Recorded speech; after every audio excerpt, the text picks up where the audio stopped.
Good evening. It's been a minute since I uploaded anything. We've been on holiday. I had a haircut, which I don't love. We've had a couple of bereavements, and I also got kittens. So I think that's probably a reasonable excuse. But tomorrow I am actually taking a youth group to Chessington World of Adventures. And on that note, I thought, well, what are the top mistakes that schools, youth groups, and the like, what are the biggest mistakes they make when they arrange trips to theme parks? Now, theme parks love school groups, and certain times of year, the parks can actually be rammed full on a weekday with kids in different school groups. There are often special offers, discounts. So you do see it a lot, and I've seen all these groups make pretty much the same mistake every time. So whether you're organising a reward trip for good attendance or a team building trip for your youth group, here are the mistakes that I see organisers make all the time, and that's as a regular theme park goer.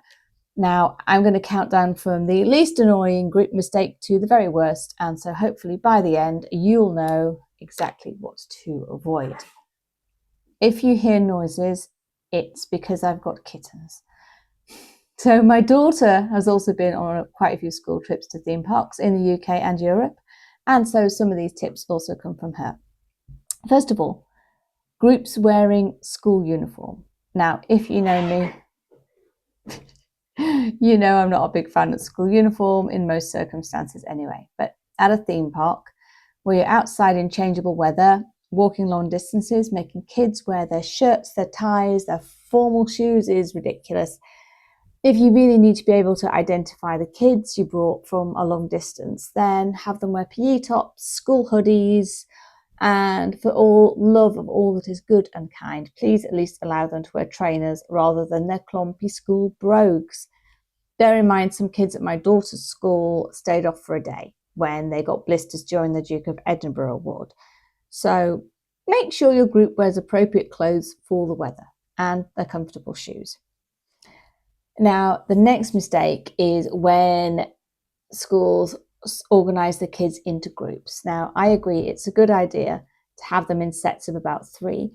They're less likely to get lost or do anything particularly stupid. However, a huge mistake is when leaders don't take into account what the kids actually want to do. Now, my daughter reported that teachers have been known to put together 2 thrill seekers and the one kid who will vomit going up the escalators at Brent Cross. Now, that one kid ends up hanging around outside thrill rides with the bags and having a thoroughly boring day. The other mistake is not thinking about heights. Now, this affects younger groups a bit more, but we've come across groups where the leaders have put kids that are tall enough for all the rides together with the kids who are not. Again, the shorties wind up having a very dull day of bag watching. So my advice is to take a little time when batching off the kids and try to match both the height and the general plans. Put the shorties together with the non-thrill seekers so they can go on the tamer rides or just spend the morning at the Sea Life Centre and looking at penguins. Usually theme parks will measure kids at the entrance if you're not sure, or if you plan the trip several months in advance and some kids have grown and some kids have not. Usually a theme park will, if you go to customer services, they'll measure the kids and they'll give them a wristband so that they are the right height for certain rides, which is very useful, and that means there isn't any space for error. If kids got the wristband, they're tall enough, they go in the tall enough group. So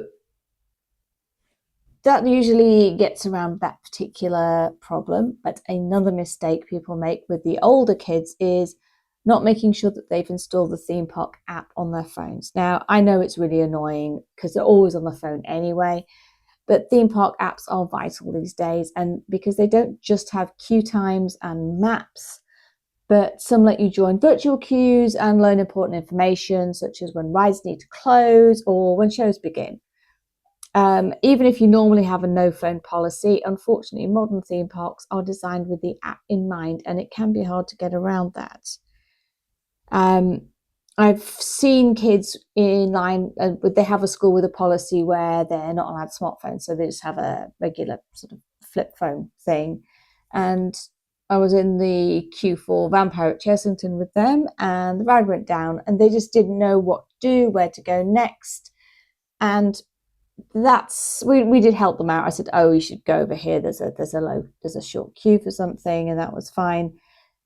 But there's also useful things like the app will tell you where, say, the nearest tap is, so you can fill up your water bottle, where the toilets are, and these things aren't always obvious. So, yes, I am not a fan of kids spending the whole day on their phone, but unfortunately, it's probably necessary. Now, the next error I see is baggage. So far too often I see kids lugging around their massive bags all day.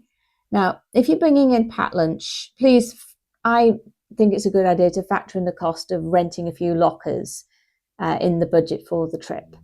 At most rides in UK theme parks, there are cubby holes to store your bags when you're on a ride. And as a result, I find it's much easier and faster if you just have a small bag. So take the big bags off the kids, put them in the locker. They can go around with like a little day pack or a shoulder bag with their stuff in. It seems unreasonable to burden them with a huge, enormous backpack with their lunch in when, they don't need that all day. Now, I've recently actually seen trips spiral into chaos when one of the kids gets ill. And that's particularly the case if today is the day you discover that little Sammy gets nauseous on roller coasters. So when they're planning the trip, and I know you do risk assessments, obviously, but make sure you know not just where the first aid stations are, but whether the park has quiet rooms. Most of them do. Theme park first aid stations are really good in my experience. Fortunately, I haven't needed to use them very often, but they're usually oases of calm. The staff are really nice, and they get dozens of visitors every day who just need to sit down somewhere quiet, a bucket, lots of tissues, and plenty of water. And the quiet room is also really great for that. If you have someone who's just a bit overwhelmed, they've been on a roller coaster for the first time, and they don't know what's going on. So also, if you've got the locker space, I would also say, based on recent experience, is pop in, if you can, a spare shirt and maybe some jogging bottoms, just in case. On that note, I also personally would swear by a cold Diet Coke and a bag of ready salted crisps. And that's especially the case if you have to get the affected kid back in the car or on a coach for a long return trip. Now, I'm not going to say that anyone who can't cope with a roller coaster is weak or in any way cowardly, or that there is something wrong with them. Look, everyone is different. People have different tolerances. And I think there's a huge difference between someone who's apprehensive about a roller coaster, you persuade them to go on, they love it, and someone who gets persuaded to go on a roller coaster, turns green, and you have to really quickly make sure that they get out of the restraint as soon as possible and go straight to the nearest bin. Some people can't deal with it, and that's fine. It's not for everybody. It is maybe worth thinking about bringing in some travel sickness tablets or something like that. Again, if you've got a long trip back, you may be grateful for those. Yes. And again, it's good for me in a way to see that the fact that I like coasters is good for me, but that other people don't, and they get sick on them, and that's okay. It's something I like, and it's something other people don't like. Now, another big mistake I see school trips make, particularly schools, especially if the kids are wearing stuff that identifies them as being part of your school, is not explaining to the kids in advance how to behave. And I don't mean just telling them not to bring in vapes or shoplift or whatever. I mean explaining ride etiquette to them. And it's not just because it's irritating, it's unsafe and can cause ride delays. Now, it's not always obvious to a teenager whose brain is, let's face it, basically just mush. They should not be climbing on fences. They should not be queue jumping. They shouldn't be messing about in the queue. They need to leave their bag behind. If you try and board a ride with your bag, it causes delays, and then everyone in the queue is going to be angry with you, your adults, and your school. Also, don't lean on the air gates. It causes delays and it's annoying. Hello? Yes. And again, if they're wearing something that identifies them as being part of your school, that's bad PR. Don't eat that. Don't eat that. Yeah, so I'm being visited by Crouton, who is going to knock over the camera. Excellent. Another big error is going back to baggage, is not explaining to the kids that they need to secure their loose items. Now, do you want to be the one who has to explain to little Sammy's parents that they've lost their phone, they've lost their Oyster card, they've lost their glasses, they've lost their wallet? Now, it's difficult to make sure kids actually take you seriously, but lead by example. Make a big fuss of the fact, oh, here is my bag. It's got my phone in it. I'm putting it in here. Now, I find that you only have to lose one or maybe two phones in the water below Infusion at Blackpool Pleasure Beach before you do double check that all your pockets are zipped up.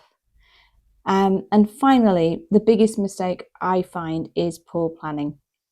Now, I think some adults arrange trips to theme parks and assume they are as they were in the 80s and 90s, where you'd arrive, turn the kids loose, and then try to return home with the same, roughly at least, the same number of kids as you arrived with.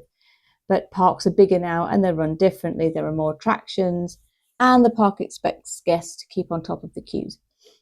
They're also, on days where there are school trips, the parks can get really, really busy. Now, I've lost count of the number of kids and parents who've described a theme park trip as going like this. The party arrives, the kids disperse in groups to line up for the rides, and after a 2-hour wait, that ride breaks down, so the kids wander off to another ride. The other kids wander off to another ride, they wait for another 2 hours, they get on the ride, and then it's time to go home. Or they wait in line for that ride, and then they find out one of the group is too short, so they wait to go on another ride, and then it's time to leave. They've spent the whole day there, they haven't been on anything. Now, my niece went to Flamingo Land with school before the start of the holidays, and this is exactly her experience. Now, that's a group of kids whose impression of theme parks will be that they are vast places, vast queues, and are no fun at all. Now, I can't expect every adult organising a trip to be a seasoned theme park nerd, but a little extra work before you set off can avoid a lot of disappointment. Now, I know rope dropping, which is what theme park people refer to as, it just means getting to the park just before it opens and then dashing to the most popular rides. That means that you get much shorter queues. That's not usually possible for a school group, nor I think is it necessarily desirable, because while boring, queues do space out the day. I went to Thorpe Park a couple of weeks ago. There were no queues. I went on all the rides I wanted to. So basically everything apart from Soar and Flying Fish, because it makes me want to throw up. And I was all finished within about 2 hours because there were no queues, just walked on the rides, and then left. But if you're there for the whole day with a school group, that's not necessarily ideal. So instead, make sure at least one kid in the group has a phone that they can use to check the queues, and on opening or early in the day, the rides closest to the entrance usually fill up first, unless there is a very popular and very obvious ride that is at the back of the park, for example, Hyperia. You can't miss that. It's easy to get to, so everyone just goes straight to Hyperia. So usually suggest the group head to the back of the park and then work their way forwards. Encourage groups to check out some smaller rides and tell them the busier ones tend to get shorter queues at lunchtime and towards the end of the day. In addition, single rider lines are also a great idea. Now, the point of these is to fill in empty seats on the busiest rides, and the waiting times can be substantially less than waiting in the regular queue. Now, that does mean you're not going to be on the ride with the rest of your group, so it does involve your kids probably needing to be old enough and sensible enough to ride by themselves and organise a meeting point after everyone's had a go. Usually that's like most rides at the exit, they have a gift shop or a place where you get your photographs, things like that. That's the perfect place to meet. And it's definitely worth pointing this out to kids as an option.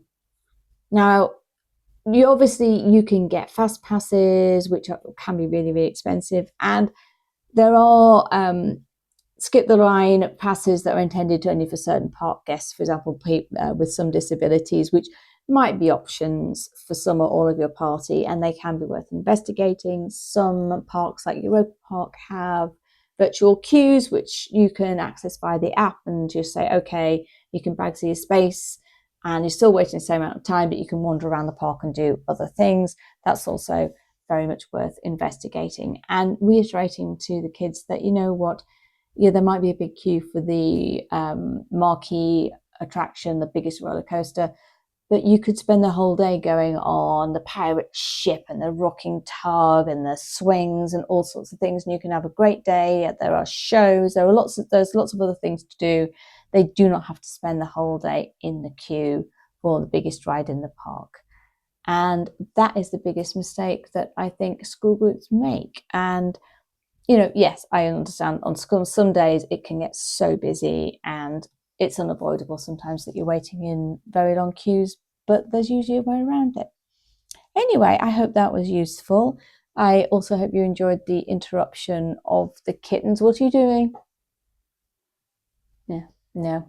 They're at that stage right now where they are being very irritating, as my other cat would agree. What are you doing? No? Okay. I promise you there's a cat there. I'm not going insane and talking to nothing. Anyway, so I hope you enjoyed that, and I will see you in the next one. Goodbye. I'm going to get up and turn this off now because I don't have the remote to do it. All right, bye bye.